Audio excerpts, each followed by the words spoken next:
में हमें डरना नहीं है। अगर हम परमेश्वर की महिमा करते हैं या उसकी स्तुति करते हैं, उसकी तारीफ में हम आनंदित बैठे हैं, यहाँ पे उसके भवन में बैठे आए हैं, तो हम आनंदित हो अच्छे से। जोश आना चाहिए हमारे जीवन में, हमारी बोली में, जैसे मैं बोल रही चिल्ला के, वाकई में जोश आना चाहिए, तभी परमेश्वर को पाएगा। अगर हम बस हाँ जी आनंदित है, ऐसे नहीं, आनंदित है हम परमेश्वर का धन्यवाद करते हैं। और वाक्य में क्योंकि परमेश्वर ने हमारे को जो बनाया है ना, अपने स्वरूप बनाया है। आप जानते हैं सब इस चीज को? कुछ लोगों को मुझे लगा एक या दो लोगों को जब भी आवाज कम आई।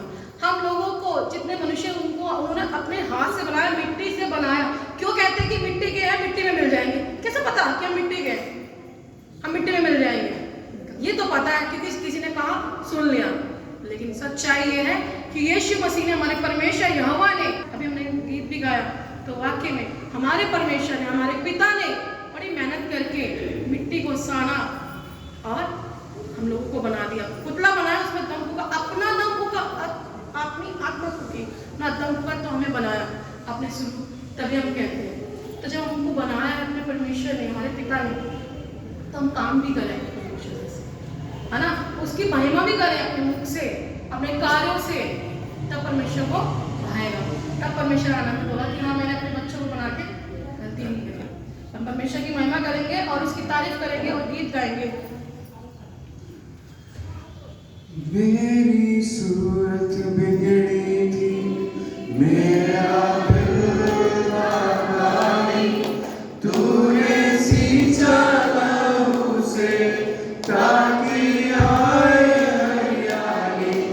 मेरी सूरत बिगड़ी, मेरा दिल नादानी, तूने सींचा लहू से ताकि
से बोल सकते हैं हालेलुया।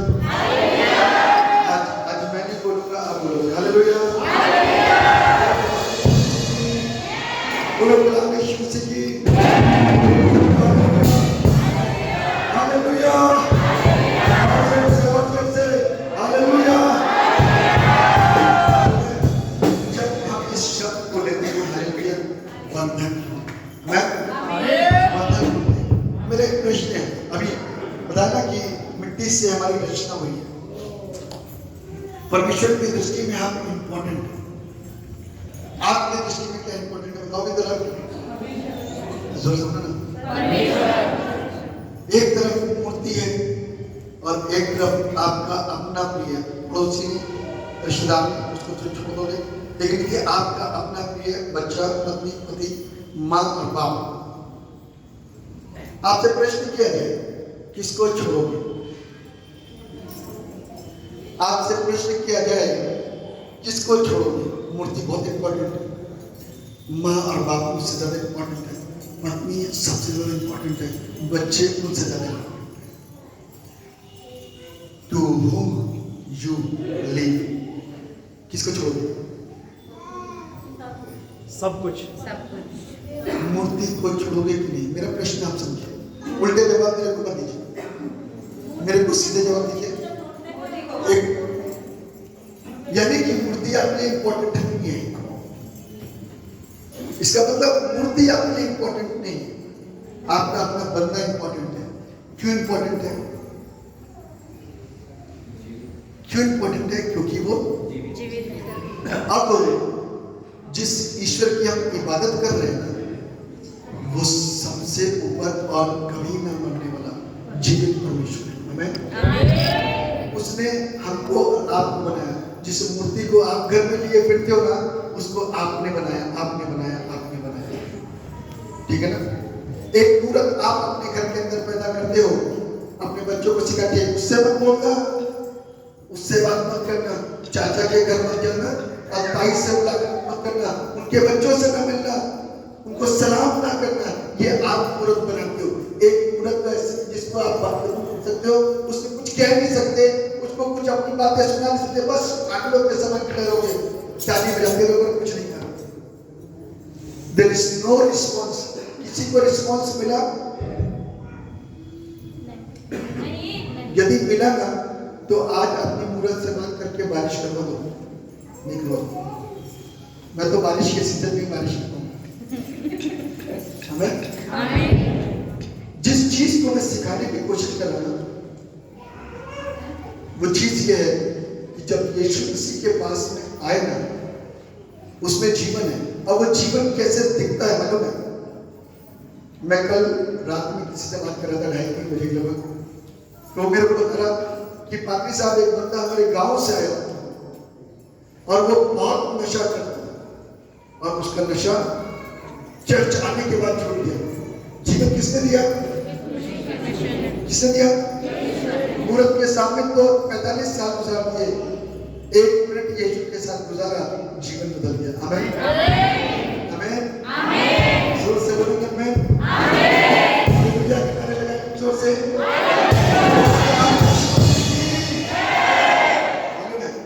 जब आप प्रार्थना करते हैं तो हमको बात भूलना पड़ता है।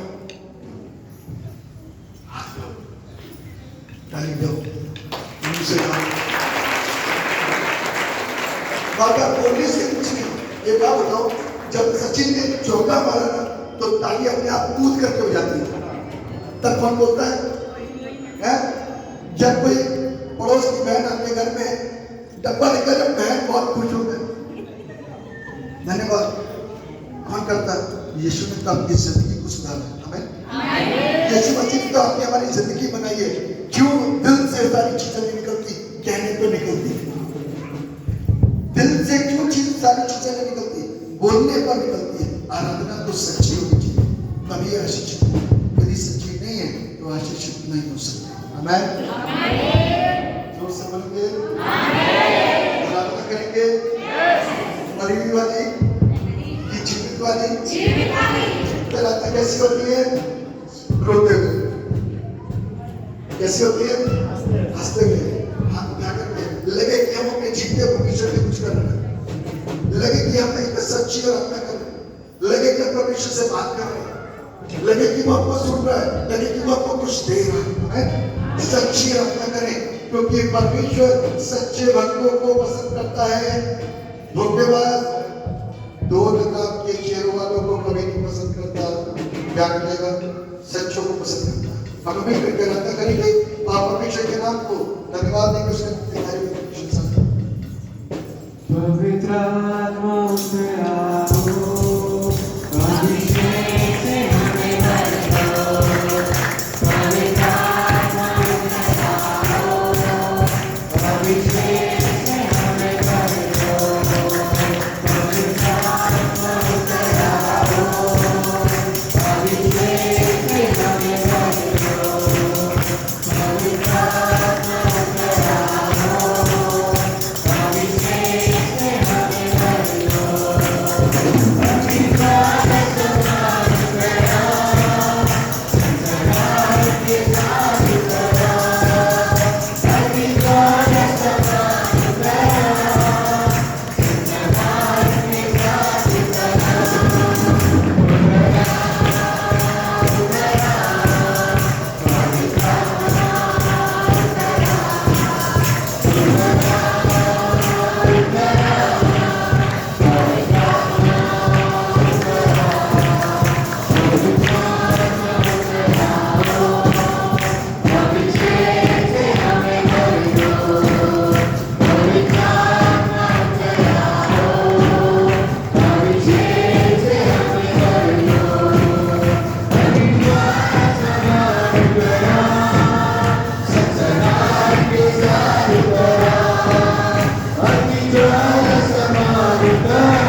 वो आत्मा जो पवित्र है कैसा है?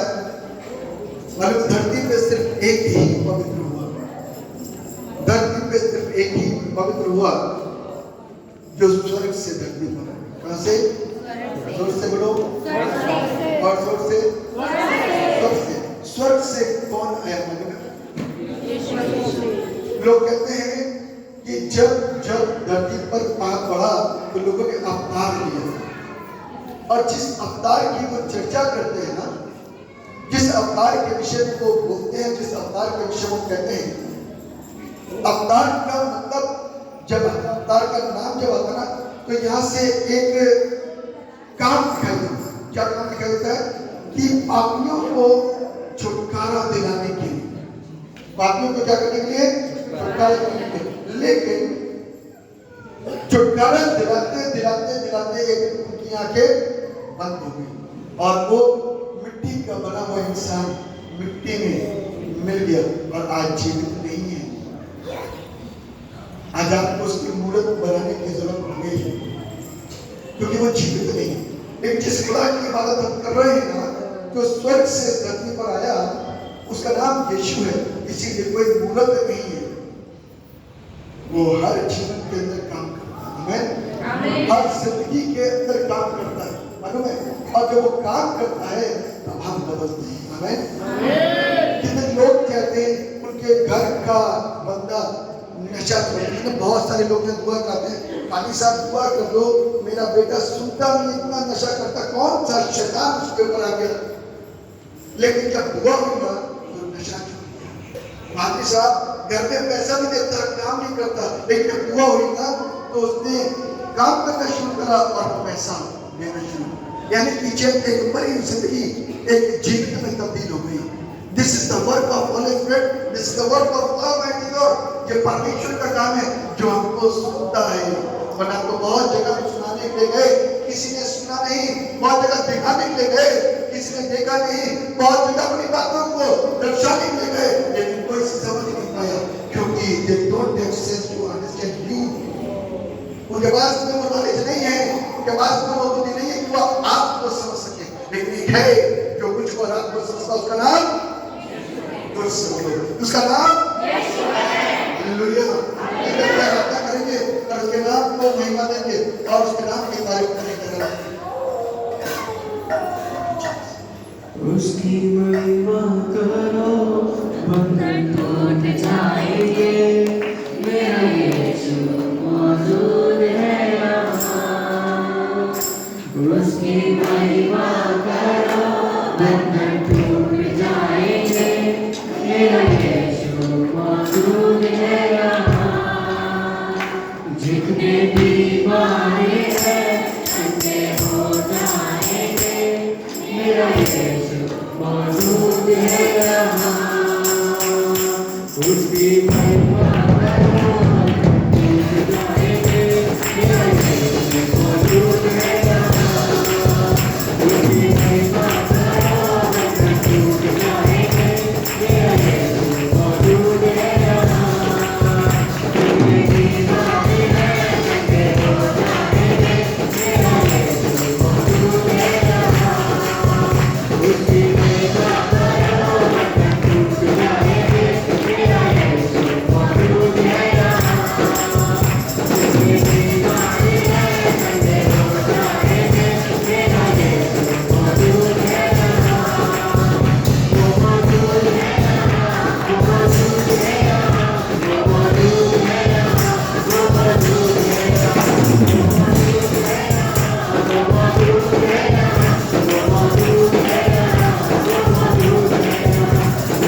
संगति को मैं वचन के माध्यम से आपको बताऊंगा। जब वचन बांटूंगा तो आपको जीवन का सही मूल्य समझाने की कोशिश करूंगा। जीवन का सही मूल्य समझाने की कोशिश करूंगा। जो समझ जाएगा वो भ्रांतियों से बाहर है। जो समझ जाएगा उसको जिंदगी पता चलेगी कि जिंदगी एक्चुअल क्या है और मनुष्य क्या है, वो परमेश्वर क्या है और ये इंसान क्या है। हमको सीखना है, हमको समझना। मैं सोचता था कि आज लोग नहीं होंगे, शुरुआत ऐसे क्योंकि आज क्या है, लेकिन परमेश्वर का धन्यवाद हो कि वो मौजूद है। जब वो आता है तो लोग इसके पीछे, जब वो आता है तो लोग इसके पीछे आते हैं। जिसको जीवन चाहिए वो यीशु के पास है और हम जीवन लेने के लिए आए। जीवन दो तरीके से मिलता है, जीवन दो तरीके से मिलता है। कैसा जीवन चाहिए आपको? लोगों ने कहा भैया हम तो शरीर की चंगाई लेने के लिए आए और ये पापों की चंगाई देकर के हमको जीवन दे रहा। उसने कहा सहज क्या है, इंपॉर्टेंट क्या है? पापों की क्षमा, मर करके स्वर्ग पहुंचना चाहते हो कि नरक जाना चाहते हो? कि स्वर्ग, तो उसके लिए धरती पर पापों की क्षमा होनी बहुत जरूरी है। सहज क्या है? लेकिन मालूम क्या है? इंसान को शरीर चाहिए धरती पर, इंसान को शरीर चाहिए धरती पर। इसीलिए क्या कहता है, चंगा हो जाओ, पैरालाइज ठीक हो जाए, मानसिक समस्या ठीक हो जाए, पैर ठीक हो जाए, हाथ ठीक हो जाए, शरीर के रोग कष्ट पीड़ाएं कांटे सब ठीक हो जाए। लेकिन ऐसा परमेश्वर कर देता है, लेकिन आप वही तकसीम करते हो। लेकिन आत्मा की चंगाई नहीं है। आप आत्मा की चंगाई को प्रकाश बढ़ाओ तो जिंदगी मिलेगी। मतलब जीवित रहते इंसान परमेश्वर की इबादत कर सकता है, मरने के बाद कोई नहीं। मुर्दा परमेश्वर की इबादत नहीं कर सकता। जब मुर्दा मांगा होता है इंसान, तब प्रश्न करें कि मुर्दा जीवित हो जाए चाहते हो या अभी भी मूर्ति की इबादत करोगे? तो आप यही चाहोगे कि आपका मरा हुआ बेटा बेटी माँ बाप ये जिंदा हो जाए, मूर्ति को किनारे करो। जीवन देने वाला उनको जीवन करेगा, क्योंकि कई मुर्दे उसने जिलाए और कई लंगड़े यीशु ने खिलाए। और लाजर को जिंदा करना ये उसका काम था। उसने जीवन दिया। 4 दिन में लाजर को जो मर गया था, कब्र में था, उसको जीवन दिया। आज वो मुझको और आपको भी जिंदगी देना चाहता है, चाहे वो कितने साल पुरानी आपकी जिंदगी हो, उससे आजाद रहे। दुष्ट आत्माएं, बीमारियां, वो उसके लिए सेकेंडों का काम है, लेकिन आत्मा की चंगाई का होना मेरे और आपके लिए इम्पोर्टेंट है। उससे हमारे आखिरत का इंसाफ होगा और न्याय। परमेश्वर सब आशीष बरकत दे। दुआ करते हैं, पिता परमेश्वर आपसे दुआ करते हैं यहाँ पर मौजूद हम लोगों के जीवन के अंदर आप काम करें ताकि सब आशीष पिता। हम चाहते हैं कि पिता शरीर की चंगाई को कितने सालों से आप दे रहे हैं। हम चाहते हैं कि प्रभु शरीर की चंगाई के साथ साथ में एक और एडिशन दे दीजिए, आत्मा की चंगाई। आत्मा की चंगाई को प्राप्त करने के लिए इंसान वचन को सुने और वचन को देने वाले के पास में पवित्र आत्मा का गहरा अभिषेक हो, ताकि जो वचन उतरे वो हमारी जिंदगियों को पूरी रीति से बदल करके रखे। जिसकी जिंदगी बदल गई ना, वही कहता है यीशु सच्चा है और वो जिंदा है। क्योंकि किसी ने ये सिखाया है कि मैल जाए धुलने से और आदत जाए मरने से, लेकिन जब जीते जी हमारी आदत बदल गई तो कुछ तो है जो काम कर रहा है, और वही एकमात्र परमेश्वर है। इसको ना समझे हुए हमने अपने लिए तरह तरह के साधनों का इस्तेमाल कर लिया और उसकी वर्शिप करने लग गए और उस सृष्टिकर्ता को त्याग और भूल करके सृष्टि की उपासना में लग गए। पिता आपसे दुआ करते हैं कि हमारी बुद्धियों को खोलिए। वचन के द्वारा जब बीज हमारे अंदर आए, वचन का बीज हमारे अंदर आए, तो वो अंकुरित होना शुरू हो जाए। In the name of Jesus, power of Holy Spirit, वो अंकुरित होना शुरू हो, और जब वो अंकुरित होगा तभी हम आशीषित होंगे, क्योंकि अब नई फसलें और नई पैदावार होने वाली है सेम परमेश्वर की। आमीन। परमेश्वर आप दया करिए, आज वचन लेकर के आपके दास आए हैं, उनको अपने वचन से प्रकट करिए और वो में डालिए जो आप चाहते हैं, वो मत डालिए जो वो चाहते हैं। आप वो काम करिए जो इंसान के लिए लाभदायक हो। उनके न्याय के समय उनको अफसोस न करना पड़े, उनके न्याय के समय उनको धनवान व्यक्ति के समान ये न कहना पड़े कि हमारे घर में बहुत सारे लोग हैं, उनको बचाने के लिए उनको भेज दें, क्योंकि मृत्यु के बाद कोई नहीं कर सकता। मेरे पिता वचन की गहराइयों को नीचे, ताकि हम आशीषित हो जाए और आत्मा धन्यवाद से, ना तो से ना शक्ति से, पर यीशु आपकी सामर्थ्य से सब कुछ होगा। आप वचन हमारे जीवन को बदलेगा और हम आशीषित होंगे। और यहाँ जितनी बीमारियों से लोग हैं, पैरालाइज, मेंटल प्रॉब्लम, दुष्टात्मा, कैंसर, एड्स, आर्थराइटिस, सर का दर्द, शरीर का दर्द, कमर का दर्द, किसी भी प्रकार का शोल्डर पेन, नेक पेन, कुछ भी प्रॉब्लम क्यों हो, गांठे, रसवलियां हो, in the name of Jesus, यीशु के नाम से बीमारियां खत्म हो जाए। परमेश्वर पिता अपनी दया लोगों के ऊपर दे दीजिए। Thank you Jesus.